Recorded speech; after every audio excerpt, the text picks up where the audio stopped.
যে মনসা পুজো করছে আন্তরিকভাবে মনসা পুজোই করে যাও, যে কৃষ্ণ পুজো করছো আন্তরিকভাবে কৃষ্ণ পুজোই করে যাও, যে এই ভগবানের রূপ ভালো লাগছে ভগবানের রূপকেই পুজো করে যাও, যার কালী রূপ ভালো লাগছে মন প্রাণ দিয়ে কালী রূপই পুজো করে যাও।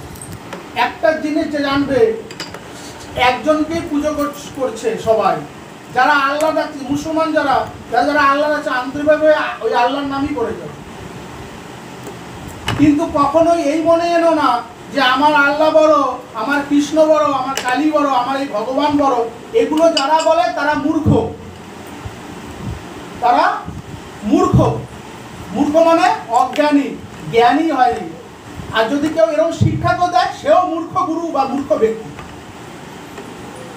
এক অন্ধ আরেক অন্ধকে পথ দেখাতে পারে না। অন্ধের হাতি দেখা গল্প শুনবে বলবো, জানো তোমরা? এক অন্ধ কতগুলো অন্ধ 10টা অন্ধ মিলে হাতি দেখতে গেছে। 10 অন্ধ মিলে হাতি দেখতে গেছে, হাতি দেখে ফিরেছে। এবার যার চোখ আছে তাকে জিজ্ঞাসা করে হাতি দেখে এসছিস? বলছে হ্যাঁ। এক এক করে এক একটা অন্ধকে জিজ্ঞাসা করে তুই কিরকম হাতি দেখেছিস?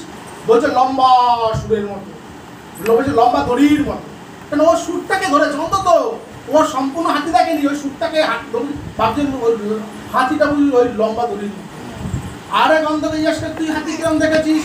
বলছে মোটা এরকম মোটা থামের মতো, এরকম থামের মতো মোটা বুড়ি। বলছে আর বলে ওরকমই।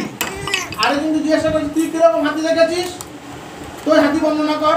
বলছে না হাতি ওরকম হতেই পারে না, লম্বা দড়ি মোটেই না, ওর থামো না, আমি ভালো করে দেখেছি কুলোর মতো ও কানটাকে ধরেছে।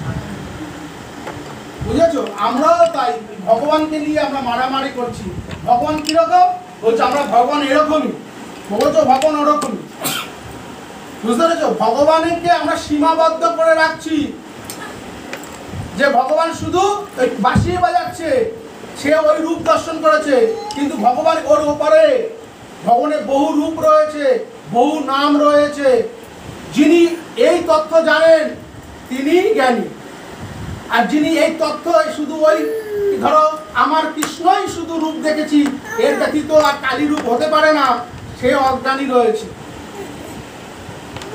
যখন সত্যি সত্যি যখন হাতি দেখা হবে, হাতি তখন ওই লম্বা দড়ির মতো না, থামের মতো না, কালে কুলোর মতো না, তখন যার চোখ আছে সে হাতিকে দেখেছে যে হাতি কিরকম দেখে। সব